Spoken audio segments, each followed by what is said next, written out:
जय हिंद एवरीवन, स्वागत है आपका हमारे channel Indian defence news Hindi में, जहां आपके लिए लेकर के आते हैं इंडियन डिफेंस के प्रमुख अपडेट्स को कम से कम समय में। तो चैनल को सब्सक्राइब करना मत भूलिएगा। तो आइए शुरू करते हैं आज का अपना ये एपिसोड। हम सब जानते हैं कि भारत में नारी सशक्तिकरण को प्राथमिकता दी जा रही है और महिलाओं ने लगभग इस डिसीजन को सही भी ठहराया है। फिर चाहे आप अलग अलग प्रोग्राम्स की बात कर लें, हर जगह महिलाओं ने अपनी योग्यता का परचम लहराया है। और इसी बीच एक बड़ा डेवलपमेंट हमें देखने को मिला है तेजस प्रोग्राम से, जहां पर श्रीमती पद्मावती जी ने लाइट कॉम्बैट एयरक्राफ्ट तेजस मार्क 1A प्रोग्राम के प्रोजेक्ट डायरेक्टर के तौर पर अपने नए कार्यभार की शुरुआत कर दी है और इस पोजीशन को होल्ड करने वाली वो पहली महिला बन चुकी हैं। और यहाँ पर उम्मीद की जा रही है कि तेजस प्रोग्राम में जो भी अड़चने हैं उनके नेतृत्व में ये शीघ्र अतिशीघ्र दूर होंगी और आने वाले भविष्य में भारतीय वायुसेना को सही समय पर जो एयरक्राफ्ट की डिलीवरी है वो शुरू कर दी जाएगी, क्योंकि तेजस प्रोग्राम इस समय भारतीय वायुसेना के सबसे इंपॉर्टेंट प्रोग्राम्स में से एक है। हम सब जानते हैं कि भारत एक लंबे समय तक रक्षा आयातक के तौर पर जाना जाता रहा है और भारत ने अपने इस छवि को बदलने का भरसक प्रयास किया है और उसमें काफी हद तक भारत को सफलता भी प्राप्त हुई है।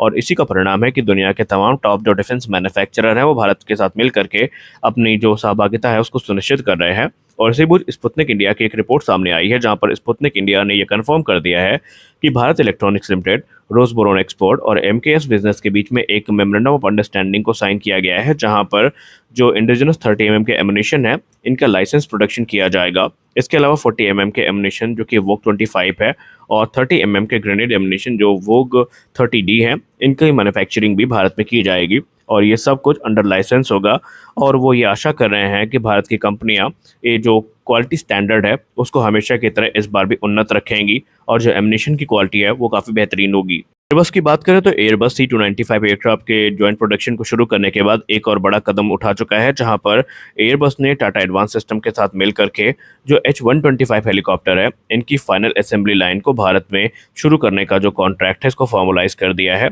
आपको बता दें कि जो डिलीवरी है ये 2026 से शुरू होंगी और यहाँ पर Airbus Tata advance system limited के साथ मिल करके जो हेलीकॉप्टर्स का निर्माण है वो करेगी। आपको बता दें कि H125 एक सिंगल इंजन हेलीकॉप्टर है जो कि लाइट यूटिलिटी हेलीकॉप्टर की कैटेगरी में आता है और इसका इंडियन कॉम्पिटिटर जो होने वाला है ये हिंदुस्तान एरोनॉटिक्स लिमिटेड का लाइट यूटिलिटी हेलीकॉप्टर होगा और इसका सीधा कॉम्पिटिशन हमें H125 से देखने को मिलेगा। अगर हम LUH की बात करें तो इंडियन आर्म फोर्सेस की पहली पसंद बना हुआ है और आने वाले भविष्य में एक बड़ी संख्या में इनके ऑर्डर्स को प्लेस भी किया जाएगा, जबकि H125 कमर्शियली भी काफ़ी ज़्यादा इस्तेमाल किया जाता है। दोस्तों, आत्मनिर्भरता को सही मायने में कैसे आगे बढ़ाया जाता है ये चीज़ हमें कोरिया से सीखनी चाहिए। एक तरफ जहाँ कोरिया ने रिकॉर्ड टाइम में अपने KF-21 बोरमी के अलग अलग प्रोटोटाइप का डेवलपमेंट पूरा कर लिया है, तो और एक रेवोल्यूशनरी स्टेप उनके द्वारा उठाया गया है, जहाँ पर कोरिया की हनवा एरोस्पेस ने ये रिवील कर दिया है कि वो अपने इंडिजिनस फाइटर एयरक्राफ्ट के लिए एक इंडिजिनस इंजन को विकसित कर रहे हैं। ये इंजन बेसिकली F414 को रिप्लेस करेगा। ये 66 किलोटन का ड्राई थ्रस्ट जनरेट करने में सक्षम होगा और तकरीबन 110 से ज़्यादा किलोटन का थ्रस्ट जो है ये आफ्टर बर्नर के बाद जनरेट करेगा और ऐसे में कोरिया के 5th जनरेशन फाइटर एयरक्राफ्ट की रिक्वायरमेंट को पूरा करने में ये पूर्णतया सक्षम होंगे। और इसीलिए एक्सपर्ट्स ये मानते हैं कि भारत को भी कोरिया के जैसा बोल्ड स्टेप उठाना चाहिए और अपने प्रोग्राम को फास्ट ट्रैक करने के लिए जितनी भी ज़रूरतें हैं उनको पूरा करना चाहिए, ताकि कम से कम समय में ये जो इंजन है ये बन के तैयार हो जाएं, क्योंकि ऑलरेडी हम लोग इंजन की वजह से ही तेजस मार्क 1 प्रोग्राम में डिले को फेस कर रहे हैं और आने वाला भविष्य में यही खतरा हम पे बना भी रहेगा। एक तरफ जहां भारत अभी 5th जनरेशन फाइटर एयरक्राफ्ट पे ही काम कर रहा है और भारत के द्वारा एमका प्रोग्राम को 2032 तक एक्सपेक्ट किया जा रहा है कि ये डिलीवरी शुरू हो जाएगी इनकी, तो संभावित 6th जनरेशन फाइटर एयरक्राफ्ट को लेकर के भी कुछ अटकलें सामने आई हैं। मीडिया सोर्सेस के हवाले से ये कहा जा रहा है कि जो 6th जनरेशन फाइटर एयरक्राफ्ट है इसमें भारतीय नौसेना की भूमिका काफ़ी अहम होगी और भारतीय नौसेना इस प्रोग्राम को लीड करती दिखाई पड़ सकती है, क्योंकि भारतीय नौसेना जो शुरुआत से एमका का नेवल वेरिएंट चाहती थी ये तो उन्हें नहीं मिल पाया, लेकिन माना जा रहा है कि जो संभावित 6th जनरेशन फाइटर एयरक्राफ्ट होगा ये पहले नेवल कॉन्फ़िगरेशन में तैयार किया जाएगा और उसके बाद इसका जो एयरफोर्स वेरिएंट है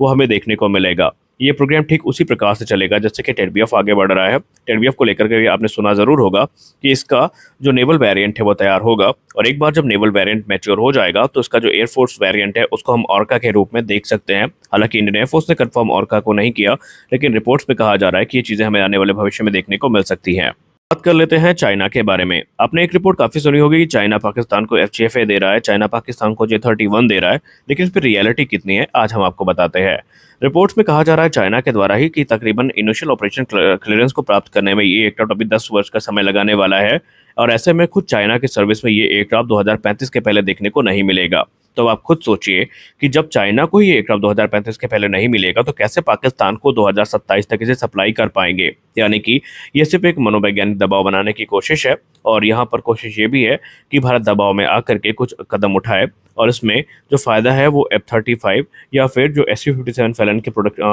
बनाने वाले हैं उनको मिल सकता है। तो आज के इस वीडियो में बस इतना ही। आशा करते हैं ये वीडियो आपको अच्छी लगी होगी। वीडियो अच्छी लगी वीडियो को लाइक करिए, नए चैनल को सब्सक्राइब करिए। मिलते हैं अगले वीडियो में, तब तक के लिए जय हिंद।